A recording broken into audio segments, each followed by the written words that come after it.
What is going on, everybody? Welcome to the show. Another Friday, another episode of Why Are We Bullish? We've got an awesome panel waiting in the wings to give you all the wonderful bullishness that you need on a wonderful Friday afternoon. I hope you guys have been having a good week. It's been an interesting one, to say the least. It always is, but I've got some stuff I'm excited about. Can't wait to talk about it today. And we've got kind of a unique thread, not planned through all of our guests today, but we'll figure that out as the show goes on. Of course, this is live. Anything can happen, so I defer to my friend Bill here. We'll do it live. Fuck it. Do it live. I'll write it and we'll do it live. Thing sucks. And if you have not already, please do like, subscribe, share, all those things. They help a ton getting this content in front of more eyeballs. I am Ben with the BTC Sessions. This is your daily session.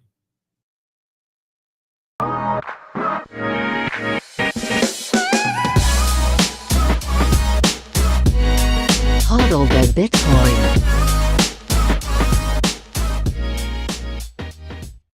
And before we bring in our guests, we're going to take a quick look at where we are in the market right now. This is timechain.calendar.com, and simultaneously, I'm pulling up the live chat. Everything you say into the chat is now live for the world to see, for better or worse. So feel free to drop those comments, questions, or whatever other little waves and emojis you feel like dropping in there. But back to Timechain Calendar, we're sitting at $68,891 per coin. A single US dollar will snag you 1,452 sats. In terms of fees, looks like next block up just a little bit, 20 sats per byte anytime, 12 sats per byte. And in terms of Bitcoin mined, 19.7 million of them. That is 93.82% of the total supply. We'll do a quick little shout out to our sponsors and we'll dive right in with all our guests. Mission to enable independence by being one of the easiest and quickest ways to purchase Bitcoin in Canada and the US. And the best part about it, every buy goes directly into your own self-custody. They never hold your coins. You can add a Bitcoin address as part of onboarding. There's a transparent 1% spread, no hidden fees, no withdrawal fees. Plus they have KYC free sells and bill payments on their website. They're also a publicly traded company under the ticker BTCW on the TSXV. Check them out over at bitcoinwell.com. Check out my full tutorial on how to use them, and you can check out the links in the show notes down below and sign up today. NUNCHUK.com has some of the best hardware on the market today to secure your Bitcoin. The Cold Card Q is an absolute powerhouse and is my daily driver. And on top of this, they have plenty of other goodies, including the Mark IV, the Tap Signer, Open Dimes, the Block Clock, and much more. If you head over to their website, make sure you use code BTC Sessions at checkout to get a nice discount. Links are in the show notes down below. All right, and we're back in. I'm going to bring in our guests for today's show. Very excited to have them all. I'll welcome them all up at once, and then we'll do a round of intros. So I'm going to welcome to the stage Amanda and Valerie and Tom, and I'm very excited to have you all here. So let's do a round of intros, and I'm just going to go in order that I see on my screen, but I'll toss it over to Val. Val, can you give yourself a little intro? Who are you? What do you do? Hey guys, aloha. Thanks so much, Ben, for having us and always doing this and rocking all of your great tutorials. Like, you are the legend. So I feel so grateful to be here. My name is DJ Valerie B. Love. I am the host and the founder of Bitcoin for Peace.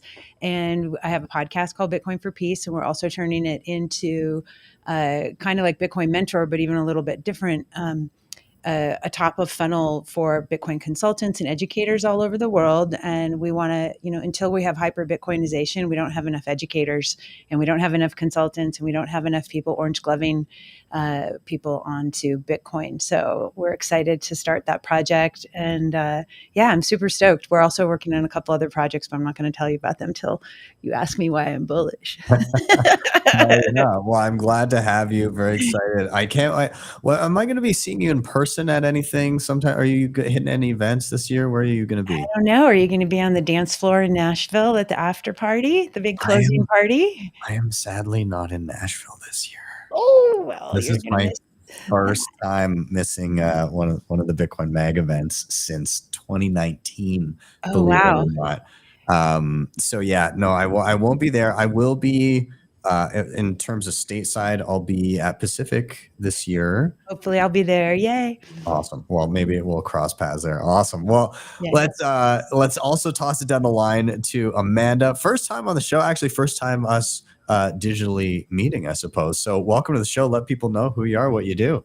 Yeah, legit. We were both at the halving. We just didn't cross paths, and I think, but whatever, it led us here. So all grateful. We'll all meet at Pacific, it sounds like. So I'm Amanda, and I'm co-founder of Bitcasa Home. So we're a Bitcoin real estate concierge, and basically we help people do P2P real estate purchases, helping people move their Bitcoin out of unfavorable countries into others with less risk of capital gains issues. So yeah, we're kind of an all roundabout Bitcoin finance service, and working mostly in Latam. And I don't want to give away why I'm bullish, but the main reason that I'm really excited to be here today is also, since I've been living here in Mexico for a while, I've been working really hard to build a Bitcoin business community, like a parallel economy. Not so much circular economy, but parallel economy. So I won't give anything away. I'll stop there. Awesome. Well, I'm glad to have you. Interested to hear what you're up to. And lastly, we'll toss it down the line to already. I saw a comment in the chat that said, the real estate guy. So we'll toss it over to Tom. Tom, give yourself an intro. Who are you? What do you do? Yeah, that's Ivan saying that. I know Ivan well. I didn't know he was going to be here. So, hey, Ivan. Yeah, I'm Tom Karadza. Married 25 years, 2 kids, 18 and 22. Worked in tech for 9 years, Oracle database company. And because of that, I'm embarrassed to admit, I don't know if we can swear on here. I was a shitcoiner. You can say whatever the fuck you want, Tom. I got into Bitcoin, and then I got into some shit coins, and I'm so embarrassed about that because I come from a database background, and I just was mystified for a few months, cleaned all that up, and got rid of all that. But after tech, I went into real estate, I guess about 15 years ago with my brother, started a brokerage to help Canadians in 2008 front run the debasement of the currency, and we were using real estate. So since then, we've worked with thousands of clients. We have a great team. And we were buying rental properties all around the Toronto area. Now it's added up to billions of properties, and sorry, not billions of properties, billions of dollars worth of properties to help Canadians kind of build an asset base to front run the debasement of the currency. And that's what I've been busy with. And then in 2020, I found Bitcoin, and it's been rabbit hole ever since. And been watching many, like Val was saying, just watching many of your videos and you teaching me and pausing the videos, with my cold card, making sure I didn't screw anything up, and then going back and resetting things. And what did Ben say? So thank you for everything you're doing, Ben. Well, thanks for being here, man. And I'm sorry we did briefly see each other in Montreal a few days back for the Canadian Bitcoin conference, but it was like that.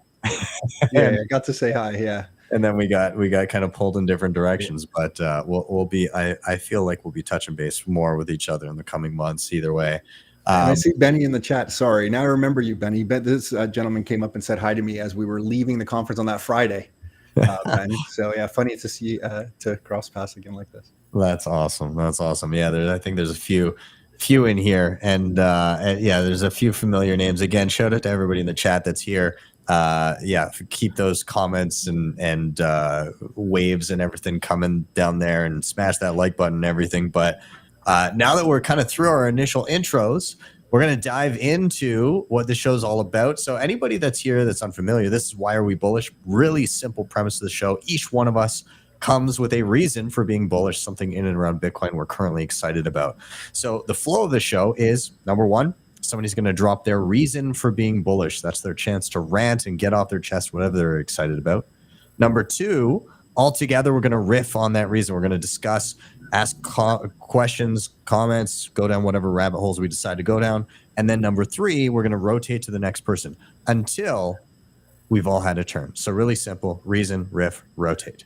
So with that, I'm gonna kick us off today, and my reason for being bullish today is actually going to be a little bit of a live demo, I suppose, of a new tool that I just tried out. And so, and this is okay. So first of all, obviously you saw off the top of the show, full disclosure, I'm sponsored by Bitcoin Well, but it's also because I like the cool shit that they're making that is super useful for me.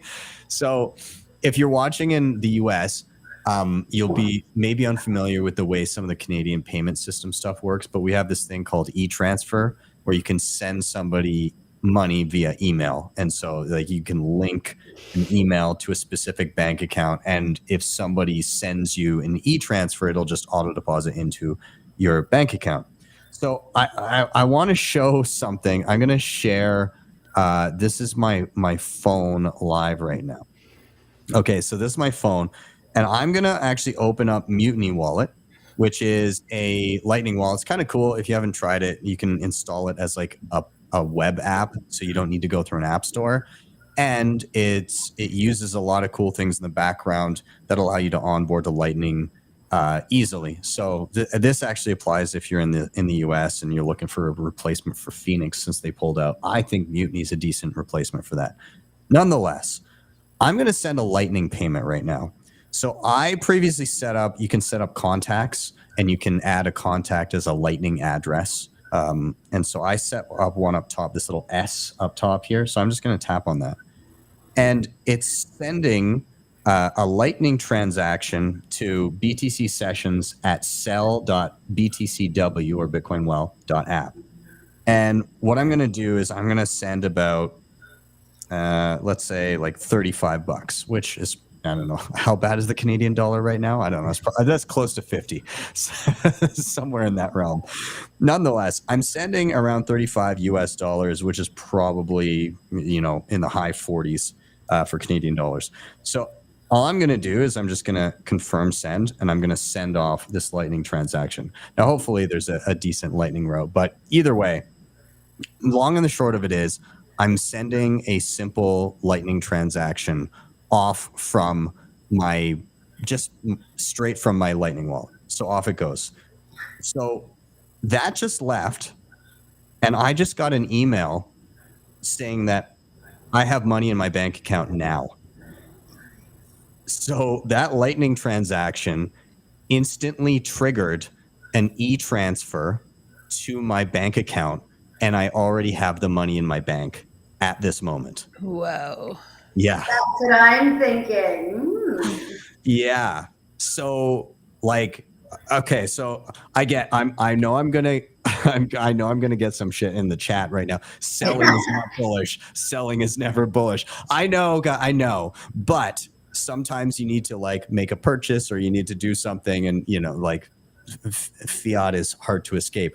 So what I'm bullish on is the idea that Bitcoin can be so easily integrated into this antiquated bullshit fiat system that we have. They have no idea what's coming in terms of just plugging in.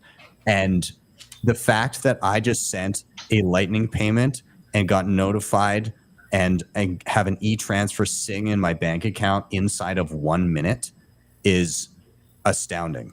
I think it's super, super cool. So anyways, that's why I'm bullish. It's a short demo because it's really fast and awesome.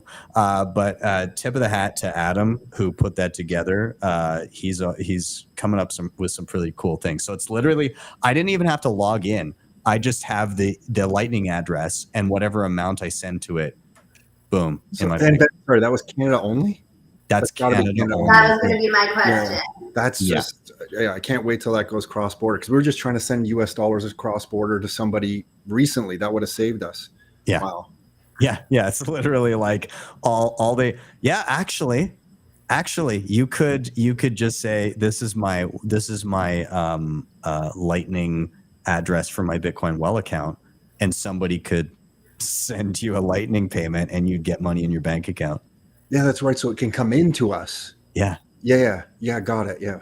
Oh, I still have a Canadian bank. But it's pretty wild. Yeah, like it's quite the way that they built it. And part of it, what I'll say is the reason that stuff like this, and what other, what a number of companies can kind of do and plug into in regards to payments in Canada, it's partly due to the fact that the Canadian payment system is so centralized that it's like if you can find any inroads to it, you can pretty much pay anything. Whereas in the US, it's a lot more segmented from state to state. So it's like you have to navigate all of that different stuff. Whereas Canada, it's just kind of like this one, there's like 2 payment systems and that's pretty much it. So yeah. Well done.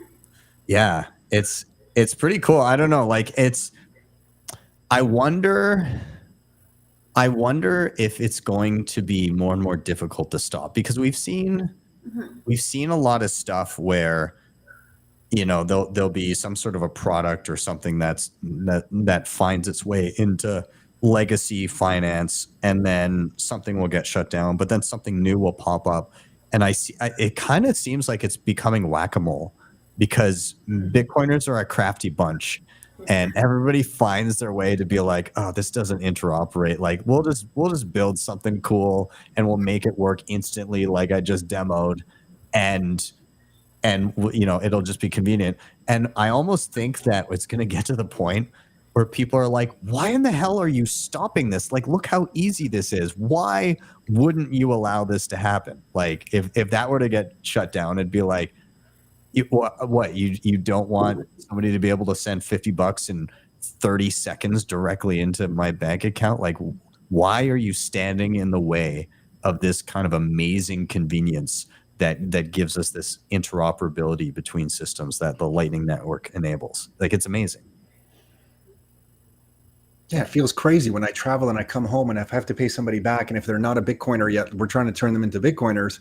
But if they're not, and I really do have to send US dollars at this point in 2024, to not be able to send US dollars from Canada with any ease, to me is bananas. Like, I try to use PayPal. I don't know if you guys have tried it. Like, it's a horrible experience. So this is giving me hope. Yeah. Not to mention that they scrape away. So like, I don't know if I think I talked to you, but I charge when somebody books me for a session, I typically don't want the dollars, but I started charging a premium if somebody's going to pay me in dollars. And then they kept on paying me in dollars. So then I upped the premium. I charge 20% extra if somebody's going to pay me in dollars now. Way to go. Well done. It should be, because fiat is inconvenient, like Tom said. It's a pain in the cojones. That's the message that I want to get across. It's not that I want to give a discount for Bitcoin. It's I want to communicate that, no, I'm charging extra because this other thing you're trying to pay me in is worse. And so, like, if somebody doesn't get it yet, okay, fair enough. But like, I want them to be like, geez, I better learn Bitcoin so I can pay. And there's something to be said about people are more likely to work to not lose something they already had than to work to gain something they never had in the first place.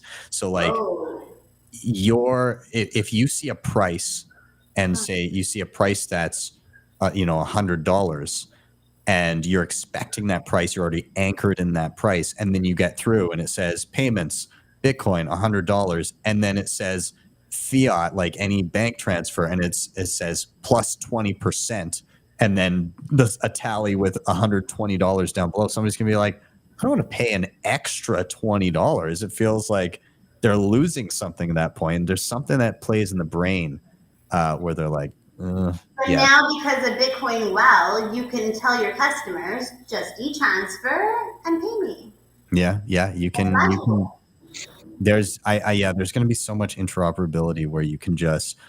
My dream is getting to the point where no matter what somebody tries to pay me in, it not only will default to Bitcoin, but it will default to Bitcoin in the method that I want to handle it in. Like, maybe it goes X% to long-term savings, assuming it's over a certain threshold, and then the rest into like a spending Lightning wallet. Like, I think this is the future where it's like every payment that I get, this is how I want it to split. Or Yes. at a certain threshold, it goes to long-term savings on chain, or however you want to handle it. I think that's where it's going. Val, how do you handle, like, I know, like, being in the US, there's lots of different options, and you know, it's varied compared to Canada, but like, are you still, when you're dealing with stuff, are you dealing with a lot of fiat payments now? Are you dealing with a lot of Bitcoin? Is it a mix? Like, how's it working for you? Yeah, it's a mix, and same thing like Zaprite. I've been beta testing Zaprite for the summit, which has been super cool. So you can set a discount or a premium, however you want to do it. With you have to pay more if you're going to pay in dollars, and you can set your stuff there. So I think that's a really cool. I like that functionality for sure. But I think it's always going to depend on who's your audience. Are they completely new and they don't understand yet? Can you get them a mini tutorial so they can get the Bitcoin right away and pay you that way and get that 20% off or whatever your discount rate is?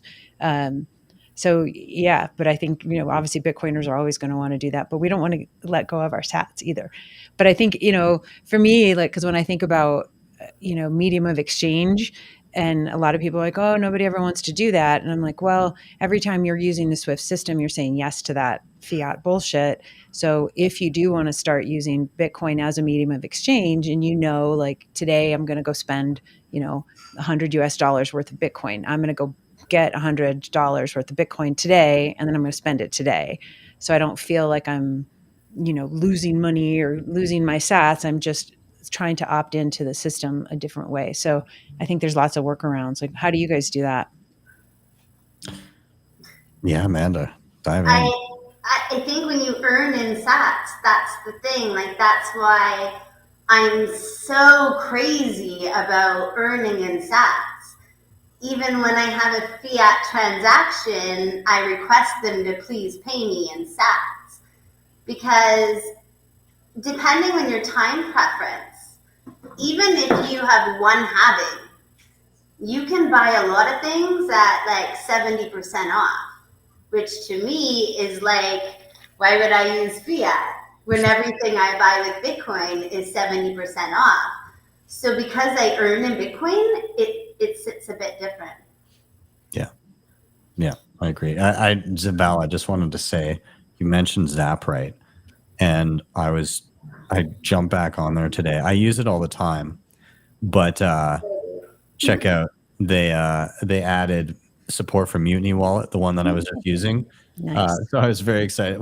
It's easy. You literally just type in your Lightning address, and then like whenever you create an invoice, people get the option to pay in Lightning, and then it'll bring up an invoice and they've got so many different options. Like, you can plug in like on chain, if you're running your own Lightning node. They have liquid options, Strike, IBEX, Unchained. Like, they've got fiat payments baked in too, because you're probably going to have some customers still paying in fiat. But then again, like, they've got Alby, Square, Wire, Mutiny, Coin Corner, Zebedee, like all kinds of different options, and a bunch in the works. Like, I can't wait for them to add BTC Pay, and Blink, and Voltage, and like, for you guys in the States, Swan and everything, Open Node, Cash App. Like, there's so much that they've got here. And like, I've been using this all year, and it's been great. Like, for doing invoices, for I also have like little payment links for people, like if it's like a singular product. And I hear the rumblings about the point of sale terminal, and that I need that in my life, like ASAP. That'll be good. Yeah, it's very, very exciting. Tom, I'm curious, do you guys deal in Bitcoin payments very often? I know you guys preach the Bitcoin gospel, but is anybody paying you in Bitcoin currently for your services? Not really. No, I feel like listening to you guys, I'm like, we're the opposite. I have like people who come into our office, and I'll force them to download a Blue Wallet, and I'll send them Bitcoin. So you guys are all receiving Bitcoin, and I'm the person, making everyone I bump into accept Bitcoin from me. And now saying this more publicly, it's might be a bad thing, but that's what I'm doing. I'm getting people to like, get a Lightning wallet and show them Lightning transactions. So no, I'm going the opposite direction. You guys have it all right. I have it all wrong. So don't You're do what I'm doing. But it is interesting getting people to have it, because I remember giving to one of our lawyers, like I forced him to get, older gentleman, forced him to get it, ignores it for a few years, thinks Bitcoin's dead. You know the story. And then he comes into the office the other day and I get him to open the wallet and he looks at it and he's shocked. So I'm kind of just doing that. But as a business, no, we're telling everybody to have Bitcoin, but we're not really dealing in Bitcoin transactionally. Yeah. Well, it's a matter of time. You know what the better money is. You know what you want. Yeah. We're totally willing to it. Anyone who talks to us or calls into our office for like membership fees, which are kind of like a monthly thing, we'll gladly take it.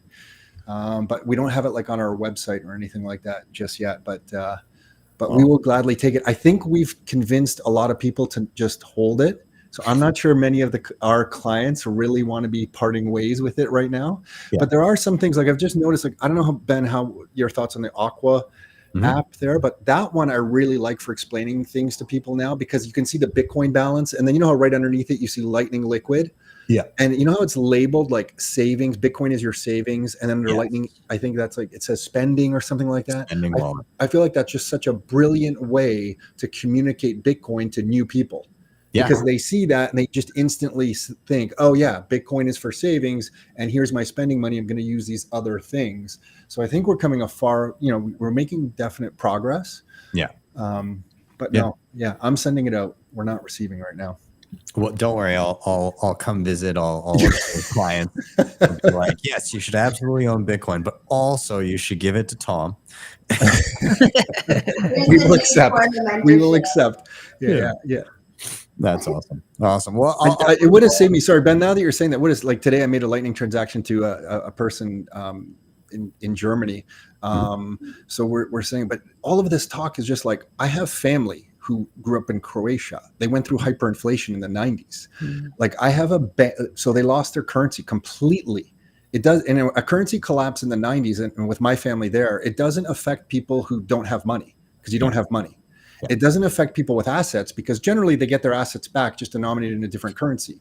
But the middle class, if you were able to save, you get completely wiped out. And seeing that with my aunts in real time really just, it kind of gets me going when I see this stuff. Like I'm both excited and then also frustrated when people don't understand the value and importance of this, especially within North America. And then as another example, just about 4 years ago in Croatia, a bank went bankrupt. So a bank that I know of in Croatia, where I know some people had money in, went bankrupt. And in North America, we just don't talk about that stuff. That's like something that doesn't happen here. So when you see all these technologies coming out and the speed at which you can move money around, it's powerful. Yeah, it's impressive, and it's only going to accelerate. And I think the people that will come to it and use it in the transactional nature are going to be either the people that are locked out of the existing banking system, or where it solves such a friction for them that it's a no-brainer to use. And that comes slowly. They need to become aware of it, but yeah, it's beautiful. Also, Croatia, love it there. I miss it. I went years and years ago with my wife. It was beautiful. Yeah, cool. Yeah, we go every summer, and we're going back. And yeah, someone in the comments is saying they're from Croatia Split. I'm trying to figure out who this person is. That's awesome. Yeah. Well, I'll put a bow on my topic. Thank you for entertaining it. We're gonna do a rotation now. We'll say hey to everybody in the chat again. Thank you guys for being here. Keep on dropping in your comments, and if we see anything that we want to pull up or chat about, we will. But I'm going to toss it over to Val, and I'll queue you up with the same question everybody's going to get for the evening. Why are you bullish? Oh my gosh. I'm bullish on the Bitcoiners who are generously donating their time, treasure, and talent tomorrow for 7 hours at our very first Bitcoin Creators Virtual Summit. And can I share a screen? Is it okay to add one? Yeah, you share it, and then I'll bring it up once I see it pop up here. Awesome. There you go. It's coming. There we go. There you go. So basically, this came about after at Madeira. Actually, I got to moderate the music panel, and Oscar from Fountain and Tim and Joe and a bunch of us, we were talking about, how many people out there don't understand, value for value and Lightning and Noster and Zaps, and, how a lot of creators have to wait for, their royalty checks, and are they actually, transparent? Are they accurate? Are they, fair? And so what we were excited about doing is, okay, well, what if we did like a little virtual hang and just everybody kind of came and talked about, what Bitcoin means to them as a creator, whether you're an artist, whether you're a DJ, whether you're a podcaster, whether you're an entrepreneur, a filmmaker, writer, whatever. And so a bunch of us got together and we're like, well, what can we do? And so tomorrow we're going to be talking about all sorts of cool stuff in addition to wellness and health, because as we all know, if we don't have, wellness and health, how can we get our missions done as Bitcoiners and creatives out there? And so we're going to have 7 panels tomorrow, which is kind of cool. And there, we'll go to the schedule.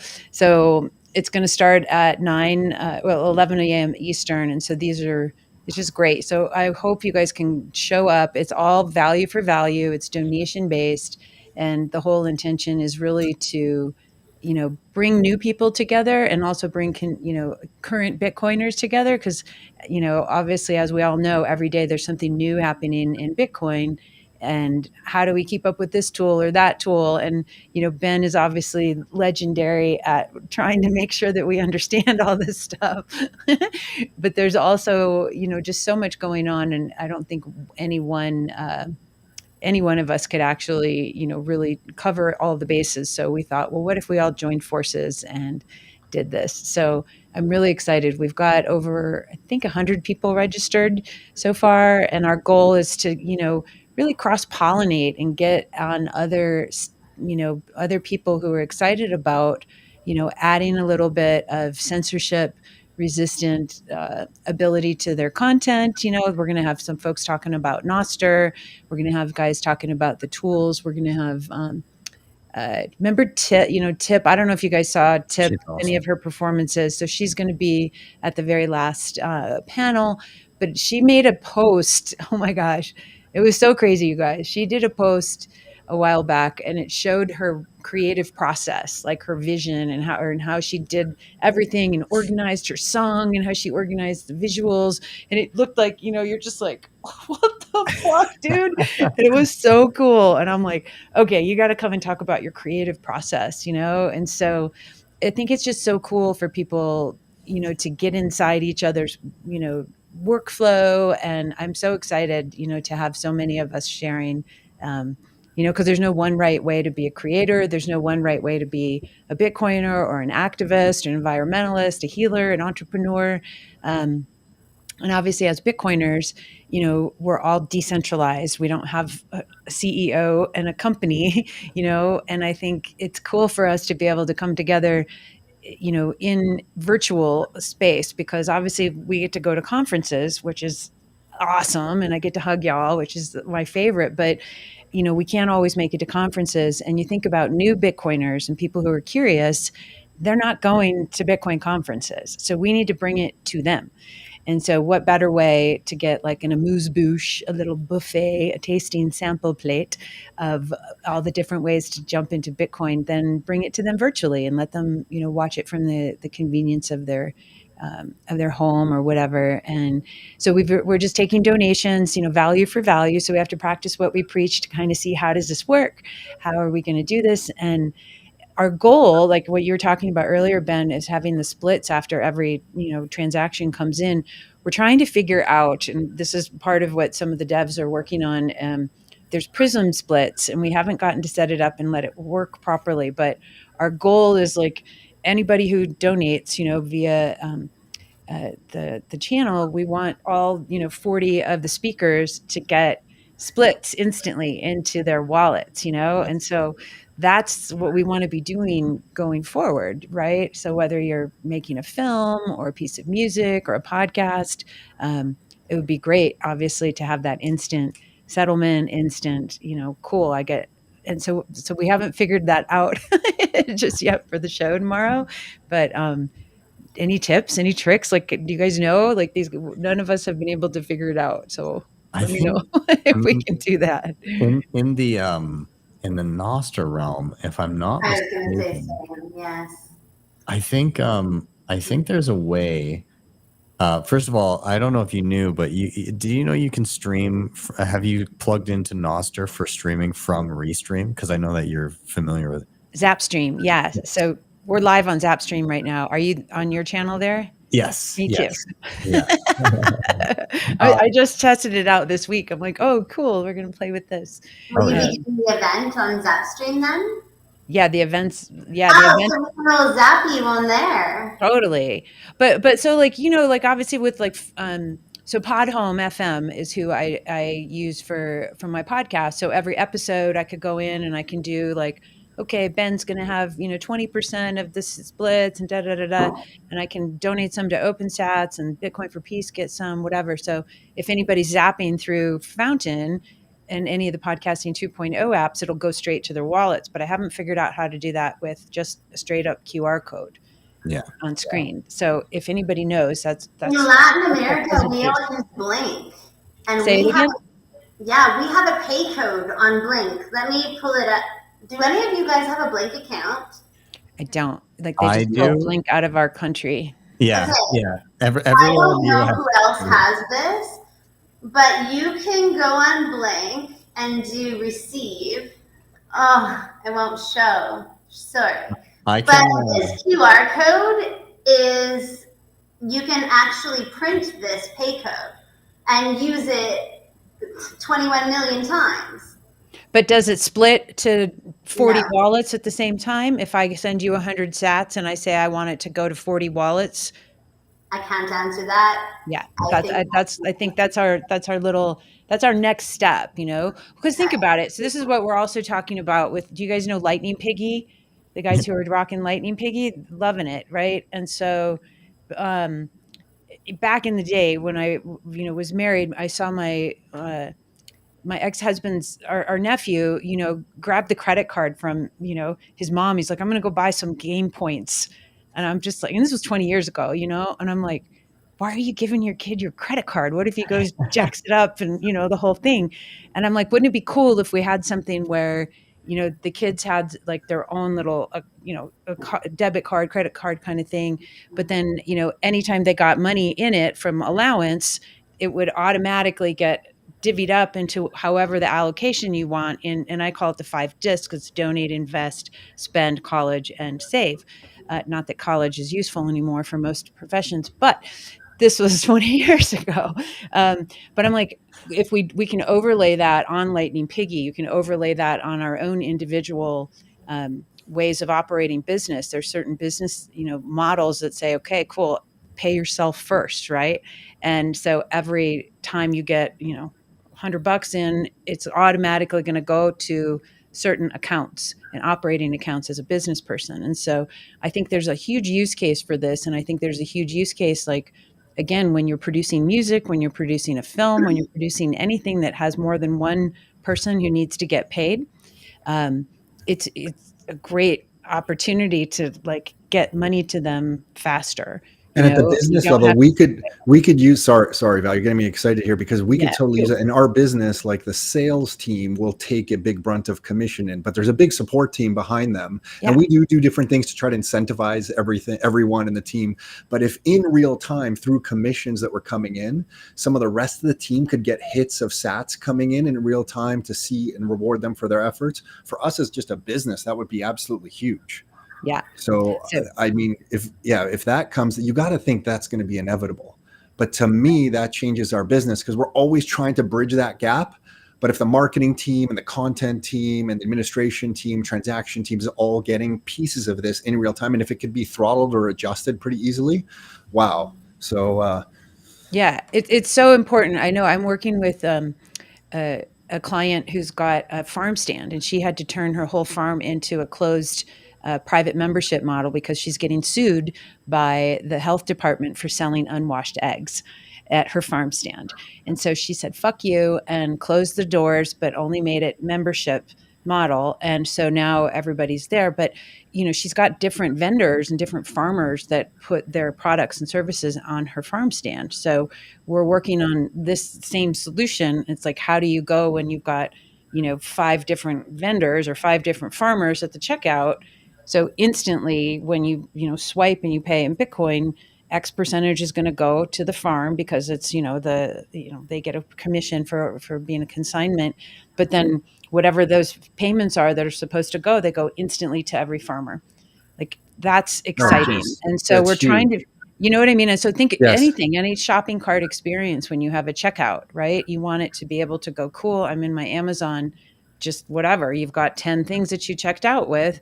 Instead of it going straight to Amazon and you might get paid later at some point, and it's like, cool, you're going to get all of that stuff taken care of. What we could do at the community level, imagine the business, like for a while, a few years ago, we were trying to raise funds until the government just was crazy. We don't have to get into it, for hospital beds locally. Imagine through our business, we could just redirect some revenues instantly to a charitable event and publicly display that to get everybody excited to see in real time. And you get the doink, doink, doinks. Yeah. And then you're not really bullshitting either, because a lot of businesses, let's face it, are going to put something that they're donating. It's a lot of bullshit. I'm not saying everyone's bullshit. You know what I mean? But but if we could have that would get me excited. That gets your customers excited, and it just you're also serving the community. So there's like unlimited uses for that, for sure.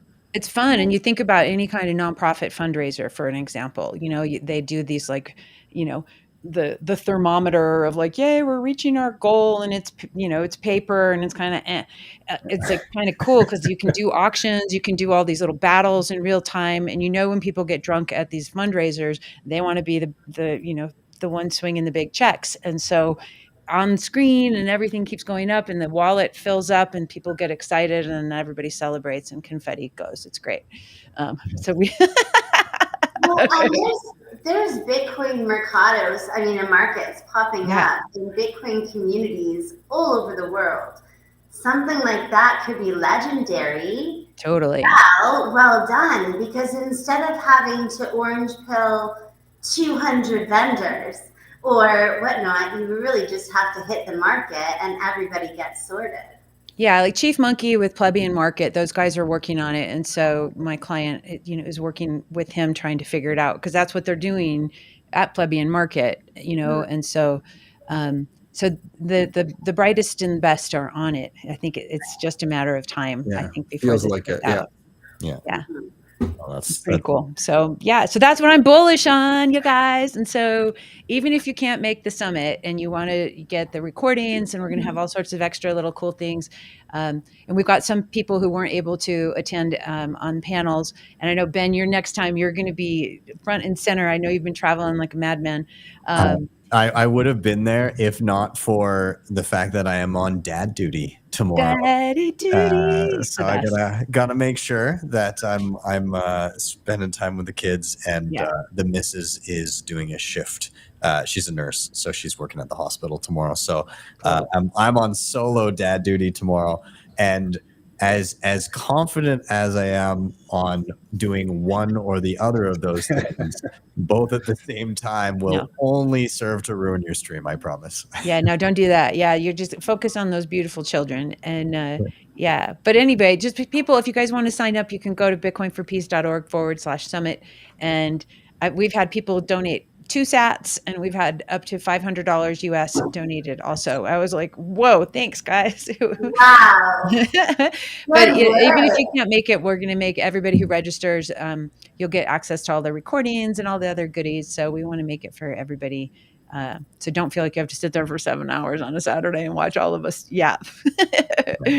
So I think it's going to be great. So hopefully this will be the first of many. I will try and at least peek onto the live stream and take in some of it. Perhaps if my kiddos get a little distracted by their toys for a few minutes, so I can partake in some and fill in the chat a little bit. But awesome. Yay, that'd be great. Yeah. Well, awesome. Well, let's put a bow on this one. Thank you, Val, for the topic. Very excited to hear how awesome everything is. And we're going to rotate down. And Amanda, I'm going to toss it to you. I'm going to cue you up with the same question everybody gets. Why are you bullish? Cool. I think we have a lot of alignment, first of all, but on my own, I mean, I am so bullish about the momentum of Bitcoin adoption and Bitcoin economy, Bitcoin businesses. That's what I'm super, super bullish about. I really truly feel, I think the first time I met Val was the very first adopting Bitcoin I went to a couple years ago, on the day I landed in El Salvador and became super obsessed with circular economy. And I was like, I need to do this here. I'm in Mexico, let's go. And I studied everybody that I could and every economy. I talked to everyone I could. I think that this halving has brought a bigger momentum than we had 2 years ago. So I am really bullish about the amount of people that are seeing what's happened and doing it here. And the second part of what I'm bullish about is, there is a lot of micro Bitcoin economies happening in Mexico, and it's a really big country, guys. Like, look at the map. I mean, like, you take Canada and US and Mexico, like, we're grande. So on the Latin American front, alongside leadership of Bukele, this is amazing. So there's so many microeconomies in Mexico. And now, thanks to the ASO Bitcoin Association in El Salvador, we're able to bring as many of these economies together in La Paz for Bafia Bitcoin La Paz event. Aligned with kind of what Val said, we're getting out of the echo chamber. Sorry that my office is an echo chamber, by the way, for someone to say that. But we're getting out of the echo chamber, and we are inviting plebs from all over. We have sponsors, we'll talk about that, like, and supporters from all over the world, actually, so far, supporting this. And we're actually bringing plebs together to orange pill a community, but we're also at the same time inviting the whole community to where we are, and we have Bitcoin businesses and educators on site helping us orange pill the community and educate them in a 3-day event. That is awesome. Dude. Where can I find, because I know it was shared. BafiaBitcoinLaPaz.com. Can you maybe if you type that into the private chat down below, and I'll pull it up in a window here. But so my guy in the background is also involved in. He's involved in a little bit of everything in this. Sally is a big part of this event. So I'm pulling it up. Let me just get it on my screen here. Sally's going to be co-hosting. We have 2 legendary hosts that are going to be. So it's going to be Sally representing, well, everything Sally represents, including StackChain. And along with Andreas, son of Stats, and he has a podcast. You can check him out on X, but he's also part of the Viva Bitcoin team, which is, I mean, that team has really helped us make Mexico happen, really. So it's going to be a lot of fun. So this is it. There is an English version if you go to the top right. Oh, yes. If you're in Espanol, unless you want to roll with that. There you go. No, that's awesome. It looks beautiful too. He did ask me to come down for it, but it's smack dab right before I'm on the road for another thing, and there's so many things go. I mean, I guess this is a whole reason to be bullish on its own. How many things are happening, right? Like as you alluded to, how many different communities are coming together and creating events and markets and educational opportunities and all of these different things. It's so much that, you know, I'm having trouble keeping track. Everybody's having trouble keeping track, and people have more than enough opportunity to hone in on the things that not just general, but like that really kind of scratch their itch wherever they're at and whatever niche part of Bitcoin they're excited about. So, I mean, this seems pretty cool. How did this come about in the first place? Like, what was the initial impetus for this? Well, original impetus is again, there's micro Bitcoin communities across Mexico. I've really been passionate about trying to bring people together, because we're only going to really explode on a momentum level if we come together, because each community is doing something different. Like we have Isabella Santos is in Isla Mujeres, beautiful island. And she has a Bitcoin node now. Like she has a Lightning node, and she's teaching me Premier Bitcoin, and she has students, and it's the cutest thing ever. And people are coming to her, and she's so brilliant and community driven. So we have Isabella. She's on this island all by herself, right? There's a few projects here near where I am in the Yucatan, but we're all kind of doing different things. We have a few clubs that are nearby that are working on, Bitcoin business opportunities. We have a couple very successful Bitcoin businesses come out of Yucatan, but it's not a huge momentum. Then you go into Guadalajara. In Guadalajara, you have Chris Guida, who's one of the top Bitcoin developers. I mean, he's working with Nifty Nye, and they're in Base 58 doing the LARP. You learned about the LARP, right? Ben, I saw you had a little LARP video out. So we LARP together in Guadalajara. We're going to LARP in La Paz. We have an incredible videographer coming out of Guadalajara, Panoramika Films. There's like so many incredible devs coming out. Then you have Mexico City. Lorena started Bitcoin Embassy how many years ago? So to me, Lorena really started like the very first Bitcoin community in Mexico. And we've all done different things. But when you look at the model of El Salvador, the one thing that really brought people together was having that one really special place. And in El Salvador, that one special place was El Zonte.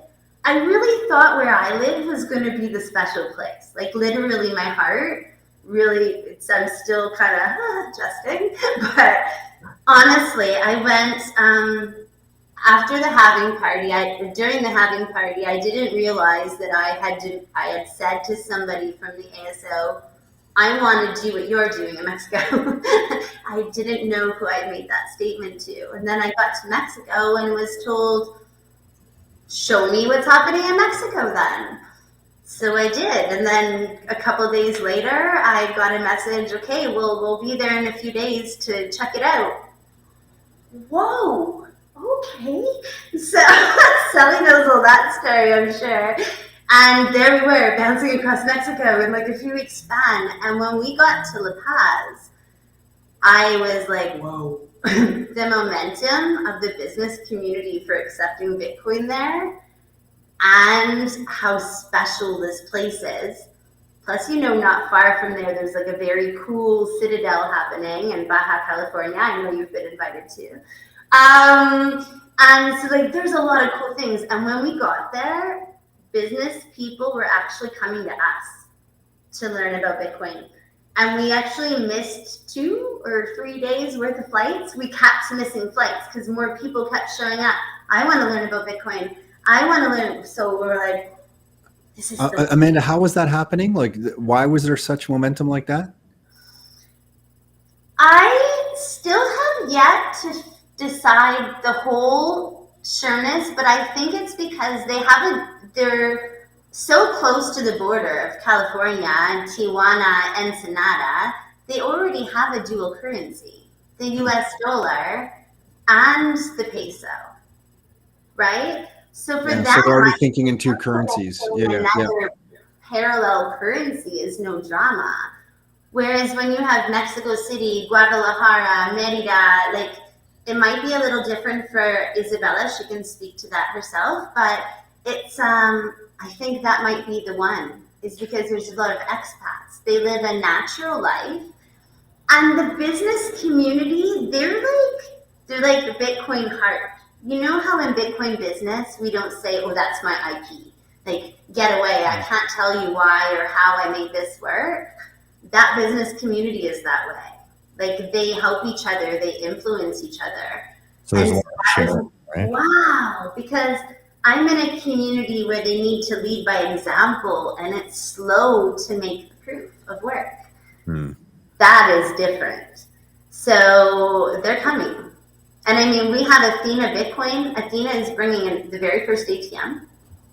Nice. POSs for a big list of businesses that want to be onboarded.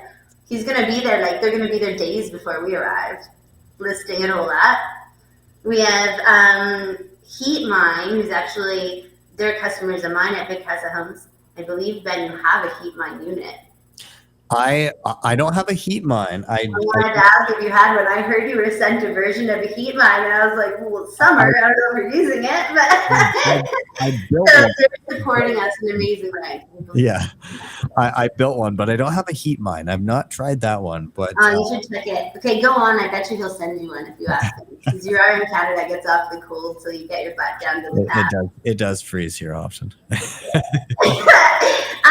But then new things happened. So like those, like Athena was already, I mean, very, very well involved with the ASO Bitcoin in El Salvador. I was already connected with Heat Mine through my business. But as we were doing this, we got contacted through a company called Capital X. I had never heard of them. It's so like, the alignment is so special. They're here in Mexico. They have buy and sell Bitcoin off ramp to the bank, kind of like Mutiny, like you said, in Mexico. Like I believe it's instant, and they're offering Bitcoin collateralized loans. Like there's so many amazing Bitcoin. What are they called again, Amanda? Pardon? What's the name of the company? Capital X with a K, like KAP. Capital X? Capital X with a K. And then like when we realized that, like there is so many more Bitcoin businesses that fill the gaps that we're talking about that we don't even know about. So we need to keep doing things like this so we bring everybody together. Like this is the only way I think we'll take over. We all have different roles to fill. Can we just ship you around the world and you network with everyone the way you are? Because this seems rather incredible. Like, can we just like drop you in different cities, like give you 72 hours, like come back to Toronto, just 72 hours and do what you just did. And then we'll send you. Yeah, but it can't be when it's cold. I don't do cold. Oh, okay, do it in the summer. We're fine. We just want it. We're desperate. Can you just make it happen? Yeah, you bring me and I don't do cold. And that's it. Yeah. Well, just plunk her in the center. Yeah, plug it in. Oh my god, I'm like a clap one. Oh, I've never heard of this company, Capital X. I'm so stoked to meet them. So like these are the things that are coming. Like I'm really excited. Thanks, Sally. There we go. I got to do some research and look them up. So yeah, that's awesome. Well, yeah, it sounds like it's a lot of because again, the nature of Bitcoiners to kind of once somebody has a blueprint for something, they're like, hey, replicate this and improve it. And so I think a lot of that can happen.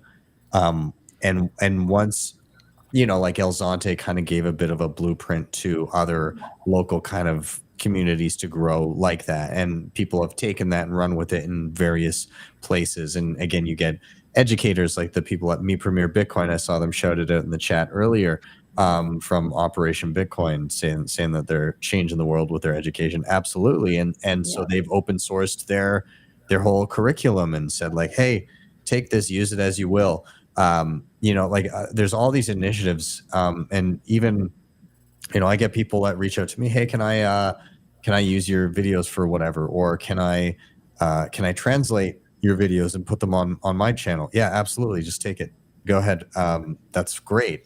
The more I think this attitude allows things to proliferate much quicker. And I love to see it, and I hope to see more of it. And in and around that kind of local circular economy, we're trying to replicate something similar here in Calgary. I hope to kind of bolster it more and more as time goes on. The next one we're doing is actually on Canada Day on July 1st. We're doing the third SAT market. We had one in and around Christmas time. We did one at the end of March. And then July 1st coming up soon, which is just before the Bitcoin Rodeo that we're hosting here in Calgary, which is a 2-day conference leading up to Stampede. So very excited for all that. But again, it's like getting in there, trying to replicate something that has happened elsewhere, and then building and improving upon something and seeing what the community can bring to the table. So yeah, I think it's great. I love this topic, and I'm glad that you brought it up. So thank you, Ahmed. I appreciate it. Aw, thanks. Yeah. Back at you guys, though. I think we're here because we're all doing pieces, and it's really special. Yeah, Right? yeah. I think it's great. Well, that's awesome. Well, I'm going to continue down the line now. We are going to get into our next reason for being bullish. I do have to take a quick 1 minute break. I do want to say to everybody in the chat again, thanks for being here. We've already had 1,300 people tune in, which is fantastic. So smash that like button, give this a share. We still have Tom's reason for being bullish, and I'm very excited to hear it. But up first, I'm just going to do a quick shout out to our remaining sponsors here, and we'll dive right back in. We will be back in just 1 minute. So we'll see you guys. Hang tight.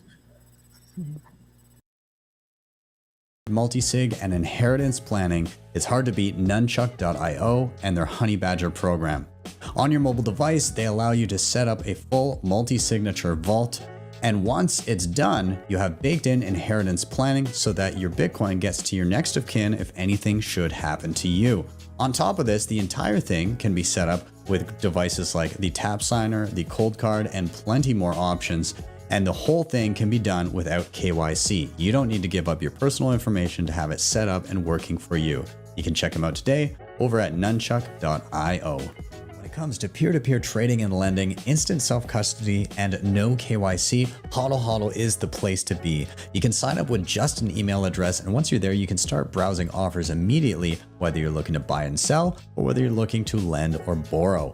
You can check them out today at the links down below. All right, we are right back in, and we're not going to waste any time. Tom, I'm going right to you. I'm queuing you up with the final same question of the evening. Why are you bullish? Go ahead, man. I thought I was going to say because we have some real estate investors now selling property for Bitcoin. So I can see it happening. You know, a member of our team sold a property for Bitcoin. Just last week, I had 2 different clients of ours decide to sell some real estate to buy Bitcoin and add Bitcoin to their portfolio. So I thought that's why I was going to be bullish. It is interesting to see because I feel like that's the very beginning of the demonetization of real estate. Like we're seeing it because these are real estate investors who are holding it as a store of value, now deciding to let go of some of it in exchange for Bitcoin. So to me, that's like a big deal, but I don't want to make it seem like it's an avalanche either. Like this is just the beginning. After pounding the table for 4 years about Bitcoin, I feel like we're, finally some clients are doing it, and it's all different ages too. You know, it'll be like someone in their late 30s, a client in their 50s, and then we have some clients who are taking self-custody, and they're, in their late 50s. So like this is all new. We didn't see this before, and they want to take custody. So I thought that's why I was going to be bullish. But really, and by the way, there's other real estate people that I know in the community that are Bitcoiners, and they're so close to coming out saying they're Bitcoiners, but they're a little hesitant to say the words. And I can see that, you're in real estate, your income's dependent on it. So I can just say that for us, talking about real estate has created probably more trust with clients, and it's developed better, deeper relationships with our clients because when we're having deeper conversations about real estate and money. So if you're on the fence about sharing these kinds of things, I would just push you over the edge and go for it. It can feel scary, but it definitely seems to work. But I thought that's why I was going to be bullish because that's pretty exciting. But this week, Ben, in thinking about coming on here, like this week's like wild to me because my son started working with us in the business on a full-time basis, just finished university. And and my daughter's 18, my son's 22. He's been in the Bitcoin world for 4 years. Nice. Wow. Like think about what percentage of their lives, like I was like selfishly thinking about me and the family. Yeah. Like think about what percentage of their lives have been spent thinking about Bitcoin.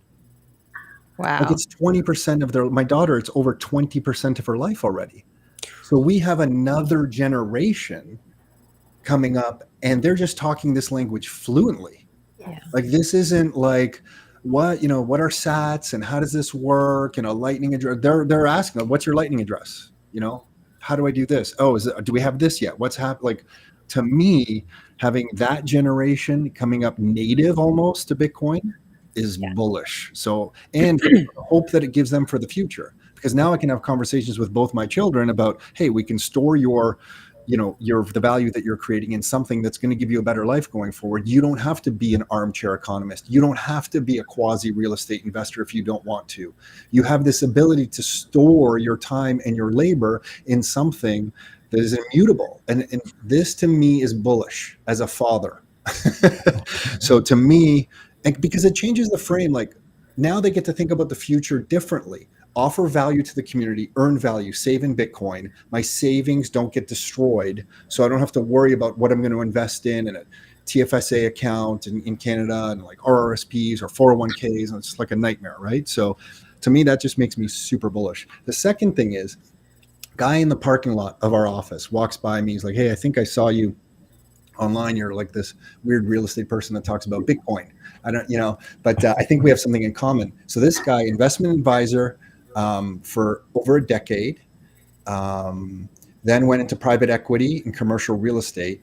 Now he's launching a fund. Listen to I can't say that. I don't know if I'm allowed to really say his company name yet, but this is happening right now. We had a chat yesterday. He's starting a fund where they're going to raise money. So they're going to buy like 10 million in Bitcoin. Then from the Bitcoin, they're working 3 Canadian lenders that they're in talks with right now that will use the Bitcoin as collateral to get a fiat loan.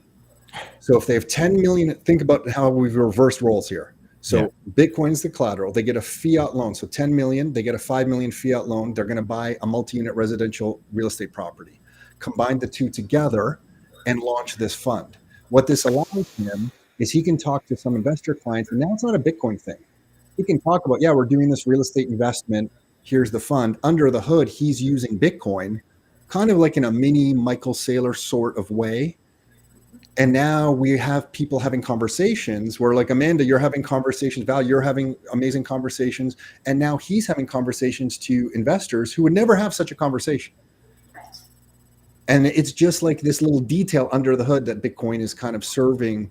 And he's deep down the rabbit hole. So this is like what I would call a mainstream institutional guy who is now like can't sleep at night and is excited to launch this, and he's doing all the legal work for it right now. Wow. So that got me. So to me, I'm like, he left the office. Was it yesterday or 2 days ago? Yesterday? I'm lost. It's been a week. But I just sat there and I was just completely freaking out. Like, how far have we come in 4 years? Yeah, to me, for my journey and through this anyway. And then today I got the chance to speak with Max Hillenbrand. Do you guys know Max? Yes. Yeah. Okay. So like, this guy's 27. I told him he pisses me off because he's so smart. Like in Austrian economics, I'm like, dude, this is like, who are you?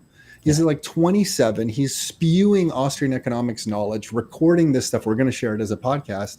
Nice. And you have him out there kind of like preaching this stuff, teaching all of us, sharing this knowledge. So I'm like, there's this guy roaming around some forest in Europe somewhere, Max, because I know he's in a forest somewhere doing something. Oh, he's out there having a good time doing this. You have a guy in my parking lot talking about starting a fund with Bitcoin. You have my kids who've been in it for like a huge percentage of their lives. And you have some real estate investors who are selling real estate to buy Bitcoin. So to me, it's like, I'm like, okay, like, here we go. It feels inevitable. And I know Bitcoin's not inevitable. Like, we all have to work it. We all have to talk about it. We all have to play our part. I totally get that. But I feel like the best protocol wins. The best network wins. There's only one winner. It's like a black hole that sucks in everything in the best possible way. And when I look at the people involved in it, like, look at Val listening to you. Like, I'm just getting to learn about what you're doing. And then Amanda, to you, and Ben, all the content you do, I'm like, these are some of the best and brightest minds I've ever come across. Like, I was in the corporate world for a while, and a lot of people there just irritated me. And I'm listening to all this kind of stuff, and I'm listening to you guys, and I'm just thinking, like, these are very smart people, and they're all contributing. Makes me fucking bullish. Yeah. You know, like, it's like I can get pumped, you know? So anyway, I think I'm like, sometimes I just get pissed off, to tell you the truth. Just like, I want it to just happen fast, but it needs to kind of evolve. But when you see the problems in society and you see some of this stuff evolving, it does give you just this awesome hope. Yeah. So anyway, We that's some of the reasons I'm bullish. We all get to live in the future a little bit earlier than everybody else, right? And so it's just it's frustrating not seeing everybody else catch up at the same time. Yeah. But to your point about your kids, I mean, I feel so much the same way for multiple reasons in and around the next generation. Yeah. I mean, my daughter's turning 7 this summer. She has never lived in a world where Bitcoin didn't exist, which is legend, right? Like that's beautiful. crazy. And she's been around it her whole life, and like we, when she was younger, she used to make little stores in the house. She'd find like items from around the house, and then I was supposed to come and like buy them. But so it'd be like, I used to do that. yeah, it'd be like my keys and like a book that she found downstairs and like one of her stuffies.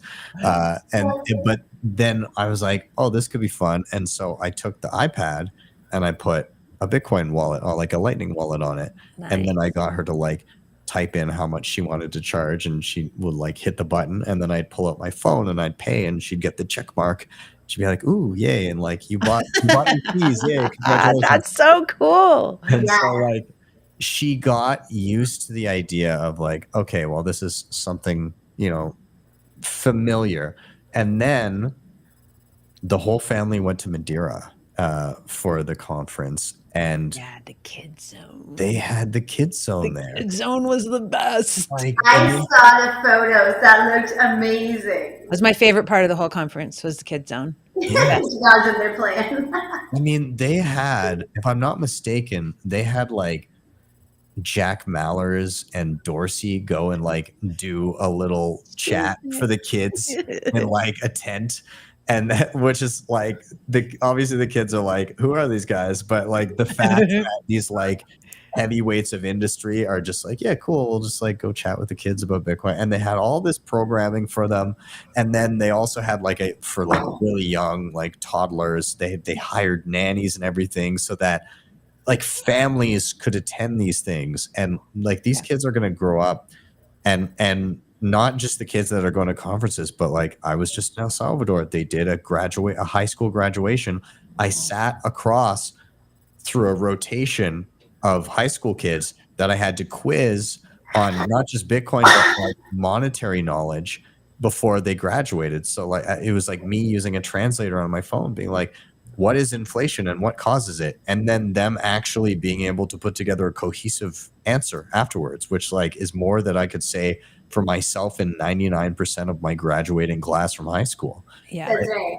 Yeah, it's so important. I mean, I think financial literacy is such the thing that we need the most, and we're taught the least. And, when you're learning it at a young age, obviously, you don't have to unlearn all the bullshit that we've been programmed with for, decades and decades with fiat. And so the younger generation, I think, is a lot more open, and their minds are malleable. And obviously, if they've got great parents like you guys and all the other wonderful parents out there who are teaching this, they're going to have a head start. But it's harder to get us older people, to switch gears, especially, think about it, like all these, these people who have been in TradFi for so long, and they're like, yeah, I've made my money. I'm a hedge fund guy. I'm a this, I'm a that. The minute you tell them that their whole model is wrong and broken, they're going to resist, because their egos and everything relies on the old model being true. And so they're the last dominoes to fall sometimes, not always, of course. But so I think focusing on the young people, like Scott is talking, they've got kids, Scott and Tally. It's ultra important. And to get financial literacy, not just in an after school STEM program, like it needs to be in high school curriculum. It needs to be in junior high. It needs to be in college. And I love, Ben, like obviously what you're doing with Me Premier, and it's so like that to me is like the secret sauce that we should be focusing at least some percentage of our time as Bitcoiners is working with kids and supporting the young people. and because they're excited, and that's obviously how Bitcoin Beach started, was because of the young people getting excited about Bitcoin and seeing how this can support them. So I applaud everybody who sees that as part of the future. So yeah, go kids, go team Bitcoiner kids. Yay. I wanted to tag on to your how you were saying like, oh, there's going to be the people that are the last dominoes to fall. It reminds me of an article. Did you ever read one? It's called I've got it right here. It's called "Why the Yuppie Elite Dismiss Bitcoin." I forget who wrote that. Proceus. Yeah, so good. I haven't read it, but I think I saw that a while back. I'm gonna get into that. Yeah, it's great. It's literally like it's literally just describing how people that are so entrenched in the fiat system and have directly benefited from it are directly incentivized not to recognize that everything's about to change. And it's a good read. Croesus is awesome. He's so he is now part of OnRamp. They have like the multisig solution. So anyways, he's the one who wrote it, but this is like Jesse Myers is his name, but this is back before he was like a public, when he was still anonymous. But anyways, yeah, he wrote it for Citadel 21 and it's online. But I just had this exact experience about this article. Sorry, you're giving me flashbacks. We were out for dinner with a few families. None of them are Bitcoiners. And my wife's, the whole experience of like, Tom, settle down on the Bitcoin stuff. Like, we just want to go out for dinner here, right? And I'm like, so everyone here gets it where I'm going here. And then we're having dinner, and then somebody works on Bay Street, which is the Canadian Wall Street, been there for a while. And somebody in the party there says, oh, I heard there's a Bitcoin ETF now. So we can all argue about whatever ETF, good or bad, but it did make the news, and she mentioned it. And the guy who works on Bay Street spoke up, sitting right next to me. He's like, well, us in the community, it's approved, but it's very volatile. Like, we're not like it's available to you now, but it's not something we would recommend, and I'm sitting there thinking compound annual growth rate history of Bitcoin over the last few years in my head, just cutting my steak. Like, and I know my wife's thinking like, don't do it. And in that moment, I didn't do it. I can't hold myself back, but that's kind of where sorry? Put the knife down. Yeah. All the moments we had, but that was that article, Ben, that you just brought up as exact moment. He just couldn't see it. Yeah. Well, he probably isn't aware of the history of Bitcoin. Like, again, he just thinks, yeah, I don't know. It's to everybody. Like, we still have people that say tulips. Like, the fact that is in anybody's head is insane to me after 15 years of like, volatile but progressively up, like for 15 solid years. How can you even try to use that as one thing that seems to have worked for me is I've asked a few of them. I'm like, do you know what the compound annual growth rate of Bitcoin is over the last 4 years? Because we can admit it's been volatile. And they'll say, oh yeah, it's like, I heard it went up and then it went down and I don't even know what price it is now. And I'm like, well, guess, like, what do you think the compound annual growth rate of it is? And when you tell them the 4-year compound annual growth rate, like over the last 4 years, what it is, and it just blows their mind, right? And I don't know what it is today. I don't know today's exact number, but it's probably somewhere between 55 and 70% or whatever it is. And that to me gets through to that crowd a little bit. Yeah. So that's kind of been my angle a little bit now. Like, oh, you're looking at 7% returns? Yeah, I just like to tell people, like, whatever you were taught in the traditional school system about finance is literally the opposite of how you'll succeed. And I mean, we have Bitcoiners who are now, because of our Bitcoin lifestyle, can homeschool their kids. And so we have like the Bitcoin homeschooled kids, like what Free Market Kids is doing. Those kids are blessed because they end up living with Bitcoin, just like Ben's kids are living with Bitcoin and others. But in the traditional school system, they're going to keep coming out until we infiltrate, like Me Premier Bitcoin did in El Salvador. We have to infiltrate that. Yeah. That's what we have to do. We have to break it. We can't have the same system without breaking it. Yeah, I love that Austrian economics is being taught to a younger generation now. Yeah, like, in a fun way. Like, this is what's so cool about what Scott and Tally are doing is it's not just let's go look at some graphs, kids. It's like, no, let's play games, and it's gamified, learning through games, and it's very, very, you have to meet people where they're at. And obviously children get met because they're having fun and playing. And obviously, you know, when you set up a little store in your house and you get to go, you know, sell stuff, like that's where we meet each other. And, you know, I think for any of us who are trying to understand and learn how to communicate to whoever is in front of us in the moment, it's like, what's their pain point? What's their thing that they don't want to lose? What's the thing that they want to gain? Just like you said, Ben, with like buyer psychology at the checkouts, you know, people are more inclined not to want to pay extra than they are to get the 20% discount. It's just it's a thing. Yukai Chow is one of my teachers, and he has a framework called Octalysis Prime Framework. And he's a behavioral scientist and works with Google and all these things about how to make your product sticky and, you know, keep people coming back. And so you have to know, like, in addition to know thyself, like what motivates you, like think about what motivates people in front of you. Is it loss? Is it recognition? Is it gain of skill? Is it accumulation of numbers, you know? And so designing your communication and your products and services, when you understand that thing about your customer or who's in front of you, it supports your ability to communicate more effectively and share wisdom with them that's going to be more potent. So CAGR is, you know, is a big one for people who are in that space, right? So I think we got them. We got them now. We got them. You got them. Yeah, it's great, man. What I want to, Tom, I want to ask you, can I ask Tom a question? Oh, yeah. Ben? Yeah, Is go that ahead. okay? This is something that I'm personally dealing with. And, you know, of course, anytime we all have problems, we think about new products and services to build, right? That's what we do as Bitcoiners and as entrepreneurs. You know, I talked with Peter Dunworth about this at Bitcoin Advisor because I was trying to figure something out. And then there was Orange Homes, or I forget the name of the company, but they haven't launched yet. But, you know, right now I was thinking I'm going to put my house on the market because obviously, you know, in fake numbers, it seems like it's gone up and it seems like there's a lot more equity in there that's doing nothing other than just sitting.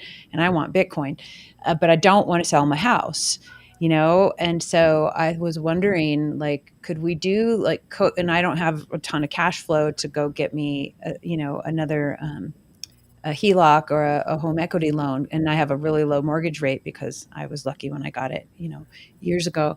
I was like, what if we put something together that's like a co-signing as a service business where, let's say, you know, somebody over here has got, you know, a bunch of ability to have, you know, to co-sign for a loan, like a HELOC for me. And then we take it and buy Bitcoin, stick it in a multisig, you know, give them an X percentage, you know, points for, you know, doing the thing. And then, you know, they'll have access to, so you'll have double collateralization as a second on the mortgage. And then you have that chunk of Bitcoin that's just sitting there that they'll have a key. And I'm like, there's probably a lot of folks out there. Obviously it's a specific market as Bitcoiners who understand this, but you know, and then you don't have the risk of using your own money, you know, and you get to use the bank's money. And so I'm wondering, have you heard of anybody doing that? And if not, let's do it. I know, right? Yeah. Yeah, I'm with you. It's great. I'm hearing rumblings of like multiple announcements about to be made shortly, but that's all I have. It's like literally grapevine talk that stay tuned. You're about to hear some stuff. Yeah. And yeah, it sounds like it's coming. I don't even think we'll have to do it. I think that we're going to have multiple solutions. Talking to the gentleman I was speaking to just this week at the institutional level, I was shocked that here in Canada, he was going to have 3 different options for what he was talking about. Nice. And I think at the residential level, we're going to have it. So, also, yeah. you look into Val, I wish I had more. Like, I wish I had sorry, Amanda. I just wish I had a direct kind of, yes, go to these people, but I don't. It seems like, no. So the one that I was talking about here in the States is called Orange Bridge. okay. And they haven't launched, you know, and I was trying to see like, okay, how do we do this? And so they haven't gotten it yet, as far as I can tell. Okay. So I'm hearing similar things up here that like Cool. kind of stay tuned. Things are about to launch around this. Yeah, I mean, I'm excited because it's inevitable that these things are going to cross-pollinate, right? And Totally. they need to. So yeah, so we'll stay in the loop. We'll stay connected, Tom. Absolutely. So yeah, Orange, absolutely. yeah, nail I that had never North heard of this. American market, guys. yeah, Orange Bridge, Nail it. orangebridge.com. Huh. So they call it like co-lending. Goodness. But I'm thinking even more like this is obviously a bigger, play to have it be a company. Like I'm thinking more of it being like a marketplace. Yeah, like peer to Um, peer. Yeah. yeah, if you had a Yeah. marketplace model that was sort of like an eBay for this or a Craigslist, so that it's just okay, there's Sure. a guy out there, and then that way you don't have to navigate all the NMLS stuff being a lender. So it takes Yeah, a and lot I of think to friction Ben's out. point earlier, if somebody templated it, like, okay, here's the contract, here's how it would be set up, Yeah. then I think it would roll out quick. I think there's demand for that right now. I mean, I'm There is. interested. It's just is there capital or their dollars, and that. Oh, there's absolutely capital in it. It's happening in other countries, guys. Just not been cleared in Canada and US yet. But these And exact that's where models if you do peer to peer out of Yeah. the gate, and then start to get some traction with some peer to peer, then you can say, look, here's a couple case studies that worked. This is safe. Your There's money's safe. loopholes. There's a lawyer in Florida who already has 2 underwriters in the US that will allow people to sell in Bitcoin. And that's in Florida. I'll give him to you guys. He's a friend of BJ Dictor's. And he's circumnavigated the US market through Florida. So I'm sure he can advise both of you guys how to navigate North American market that way. Because there's so many loopholes. You just have to play in them.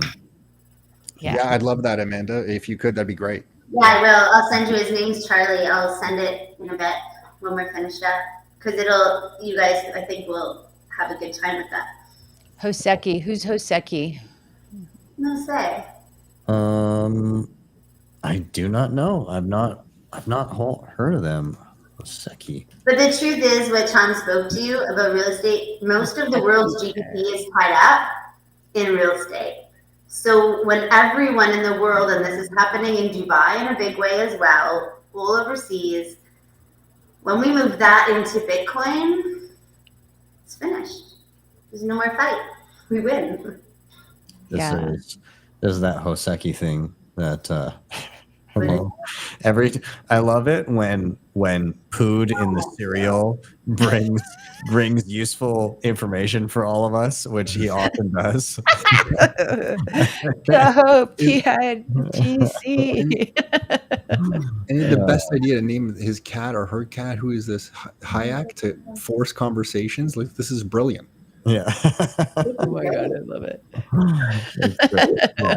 Food in the cereal is full of great ideas. It's amazing. Welcome to Bitcoin Business 101. Exactly. That's the best part about Bitcoin is it'll just be some nim on Twitter or on Nostr, and they'll actually, it won't matter because they've actually brought something useful for you, and you're like, oh, thanks, random poo emoji.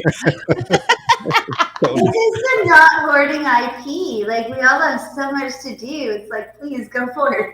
Yeah. Let's go. Awesome. Well, guys, I am cognizant of time here. I got to start wrapping, but I like to end every episode a certain way. At the end of each episode, I like to do a quick round of any final thoughts that you may have, anything that you kind of took away from the episode that you'd like to kind of sum up, but also, if you can, a recommendation. And the recommendation can come in many different forms. It could be a useful website that you found, a book, a video, a movie, maybe an app or a device that you really like, or it could be as simple as a piece of life advice that you think might help somebody in their Bitcoin or Bitcoin adjacent journey. So with that said, I'll kind of sum up my thoughts and give a recommendation. You guys could kind of stew on that for a minute of anything that you might want to throw out. But yeah, I mean, takeaway from this one is, I mean, just as the examples that were thrown out here, there's so much being built that we're just not even familiar with. Like, I think I discovered 4 new things that I had no idea about just in chatting with you guys for this past 90 minutes. And that's the case with most conversations that I have. Oh, crap, I didn't know that existed. I should try that out. And so I think the free market, along with free market money, is doing its thing to the extreme. And it's not... You know, obviously there's going to be things that succeed and things that fail, but I do think that Bitcoiners, at the very least, really try to build these things with a low time preference and kind of look to the future. And so I think that some of the hit rates of like, are these things going to succeed there can be a bit of a better threshold with that, or at the very least, the lessons learned in them are taken and then added into new apps and products and everything down the line. In terms of recommendations, I think my takeaway from today for a recommendation that I'd like people to check out, I'm still on this Mutiny train here, Mutiny Wallet. I think it's pretty cool for those in the US that are looking to figure out how to get Lightning on your mobile device, but are maybe a little like you just don't know where to go, and you're dancing that line of like, do I just use just straight up custodial something, or can I kind of find something a bit better? Mutiny may scratch that itch for you. So if you just go to mutinywallet.com, it'll show you there are links. You can get it from the App Store, but you can also just click use in browser, and then it'll open up the app in your browser just like a regular wallet. It has a 12-word seed phrase. And then you can hit in the top of your browser the 3 little dots and either add to home screen or install app, depending on whether you're iPhone or Android. It'll add it as like, it'll have the little logo just on your home screen on your phone. And then you don't have to worry about if it is no longer in the App Store. Well, hey, it's still accessible because it's a web-based thing. Your seed phrase just works like normal. But it's nice for onboarding to Lightning because of the way it works in the back end. You don't have to deal with setting up a channel right out the gate. So you can receive Lightning payments instantly without any additional fees. And that's because they're using Fediments in the background. Don't even know what that is, but it just makes it work. And it is better than relying on a singular custodian, because the custody is split amongst a multisig of multiple parties. And so they would have to kind of all rug pull, and anybody can set up a Fediment, but that's what's happening in the back end.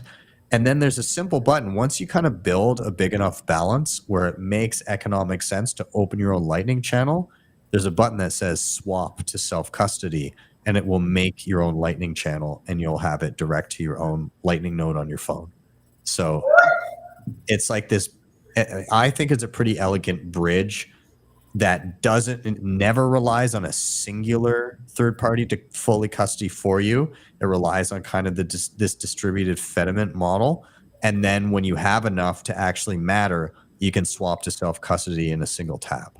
So I think it's a pretty good option, and especially in light of Phoenix being gone and, you know, a lack of good options in the US, this one can be installed from your browser. So check it out. Wow. Yeah. Awesome. So with that, I'll toss it over to Val. I'll get your final thoughts and any recommendation you may have. Yeah, like thanks again for having me and doing this all the time, Ben. You're the bomb. Thebomb.com. You know, I got reinvigorated with the conversation about the kids, you know, and as a mom, my daughter just graduated high school this last week, and I have a son who's, you know, about to start driving. Oh, good God. You know, and they're not into Bitcoin yet. They still think mommy is crazy, which I am, but in a good way. But it just, you know, thinking about Scott and Tally with Free Market Kids and just what they're really aiming to accomplish is very, very important. So I would love for folks to go support them and go support the project and understand it. Even if you don't have kids, like maybe you've got nephews, maybe you've got, you know, neighbors who've got kids, it could be something interesting to get some games if you're a Bitcoiner and support, you know, their project, and then obviously support orange pilling people in a cool way. So, yeah, I would say that. And obviously I'm super excited for tomorrow, and I'm really, really grateful. You're welcome, Scott. I'm really grateful for all the folks who are contributing their time, you know, and we're all, again, everybody's volunteering. And I just, one of my biggest passions in life is like, I love to celebrate and promote other people's awesomeness. You know, it gives me a lot of joy. And so getting to do this tomorrow feels really good to my heart. And I'm just super excited. So thanks again. And I'm so happy to to see you guys and to meet you, Tom. And I love you, Amanda. And yeah, and thanks everybody for tuning in. You guys are the best. So stay orange and, keep on shining. Awesome. And remember tomorrow, what time does it kick off? 11 a.m. Eastern. Okay, so bitcoinforpeace.org/summit. It's right there up on the screen underneath Val. So head there tomorrow. Yeah, head there. It's going to be great. And it'll be on all the channels. And again, all the recordings will be available to anybody who registers. And we'll send you guys some goodies. Awesome. Love it. All right. I'll toss it down to Amanda next. Any final thoughts, recommendations you may have? Go ahead. Final thoughts, I think, are going to take me a while to put together because this was so awesome. I need to replay all our conversations in my mind. I just, every single one of you inspired me today, literally. So this was good. Final thoughts is not what I originally wanted to say. What I want to say is spend time with Cloud. Because this is what happens when you get out and you spend time having these. You hit conversations and you touch levels with people that are different when you're plebing, So get out, because that's the only way we're gonna vibe out and have ideas and solve problems and fill holes as if we do this. So yeah, thanks Ben for bringing us together. It's really special. Thanks, guys. I'm glad to have had you guys. So thank you. Tom, I'm going to toss it to you. Same thing. Any final thoughts or recommendations? Feel free. Yeah, I guess I just feel blessed to be able to hang out with you three. I mean, it's kind of inspiring. It gives me an idea that the future will be able to stop speculating and start creating. Because I feel like in my particular business, it's full of great people. But can you imagine if we unleashed those people in a different direction? Why should we exist in my business and what we do at Rockstar, right? It's not even a misallocation of capital. It's a misallocation of human potential.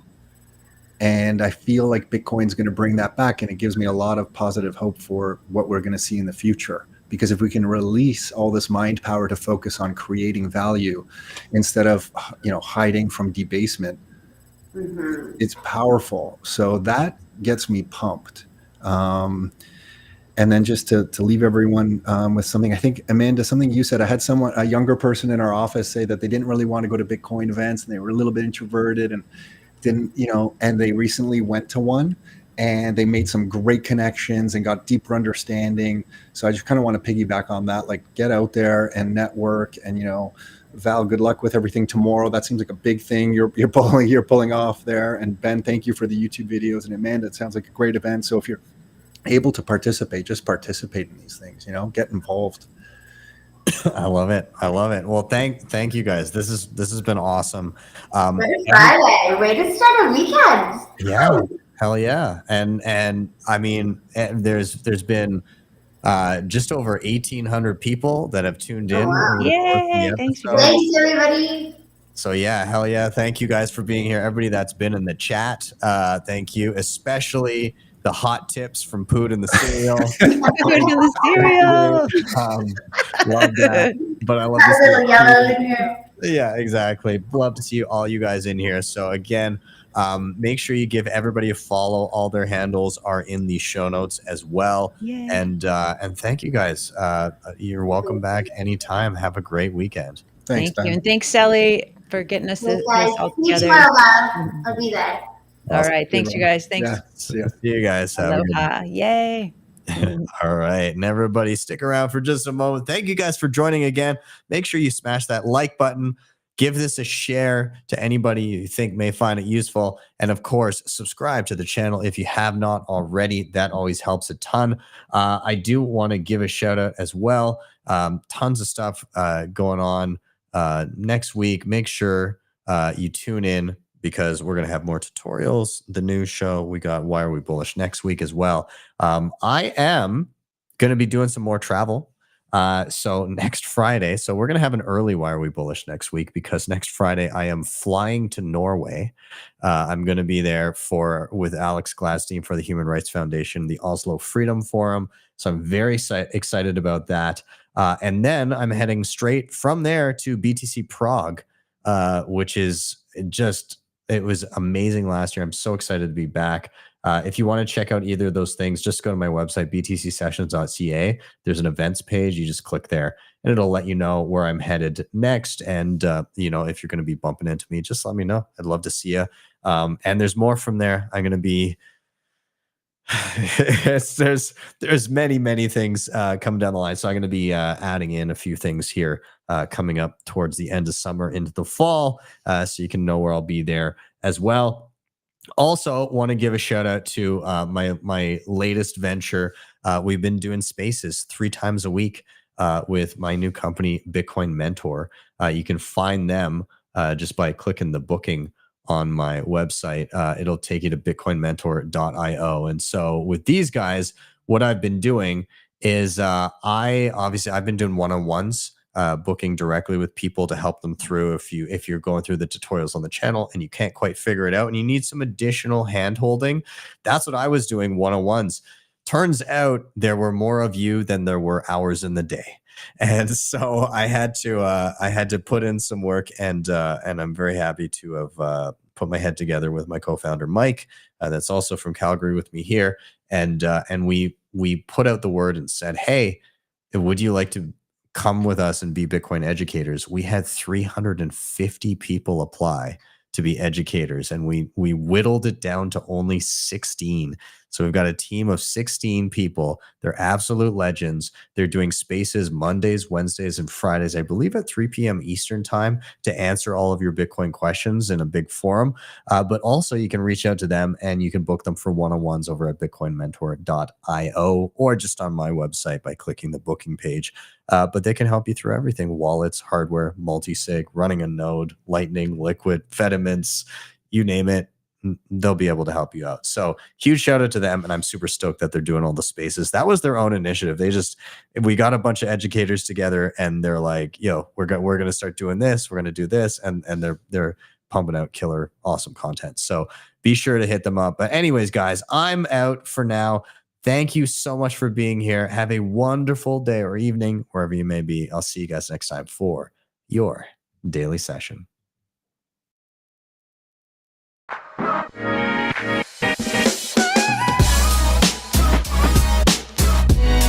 HODL the Bitcoin.